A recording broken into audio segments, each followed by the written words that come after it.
Hi, Dr. Mendenall here, and I wanted to talk to you about comparing numbers. So let me have a stamp here and let me put up a few stars. How many stars do I have there? 4, okay. And how many hearts? Yes, 2. So which is more, the stars or the hearts? Okay, the stars are more. The stars have 4.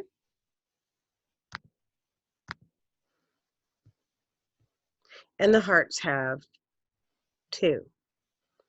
And 4 is more than 2. I could even do 4 circles here. And I could do 2 circles there. Oops, that's not quite a circle, is it? You guys can do a circle better than I can. So let's try it again. So I have x's.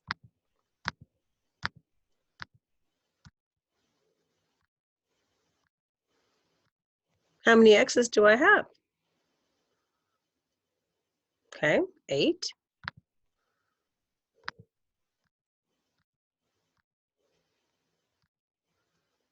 And how many arrows? And can you tell which one is more just by looking at the picture? Does it look like one group has more than the other? All right. The x's look like there's just more of them than there are the arrows.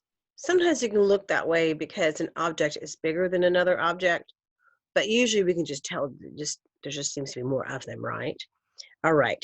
And I hope you said 8 when I asked how many x's there are, and 5 when I asked you how many arrows there were. All right. I obviously need to get this to be a little bit harder. So let me try again here.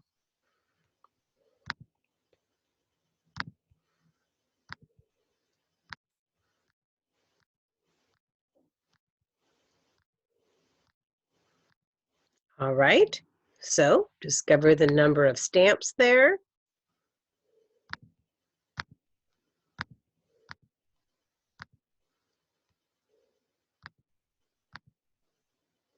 And the number of stamps here now, these green check marks. They kind of aren't as obvious. They almost look like they're the same amount. I can't just look at one and say, this one has a lot more. So I need to count them. 1, 2, 3, 4, 5, 6, 7, 8.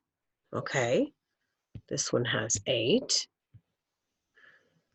1, 2, 3, 4, 5, 6, 7. Okay, they're almost the same, but the first one does have how many more than the other? Just one more.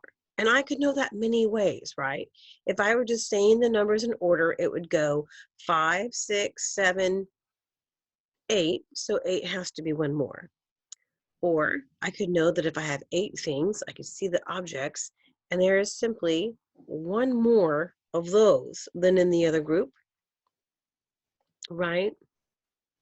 Or I could think in a number line, 8 just comes right after 7 in a number line, so it has to just be one more. I don't actually have to count each one. I don't have to create a subtraction problem. I can just look and critically think and decide there's one more if you have 8 over 7. Okay, last time around. Let's do it one more time.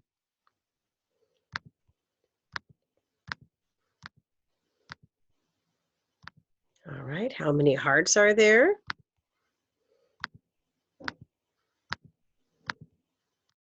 And how many stars? Which group has more? And which group has less? Those are my questions for you. So first, the number of hearts. Okay, 4. The number of stars. 5. And which one has more? The stars have more. And which one has less? the hearts. And by how much? Just one again, right? We just have this one here. One more than the hearts. Okay, that was a quick lesson on comparing numbers between 0 and 10. I didn't use all the numbers, but you can do that practice if you start in your workbook, volume 1, on page 137. It's in chapter 2, it's lesson 8. And if you do those pages through 140, you will get to practice it with all the different amounts of numbers, the digits between 0 and 10. All right, have fun practicing. See you next time.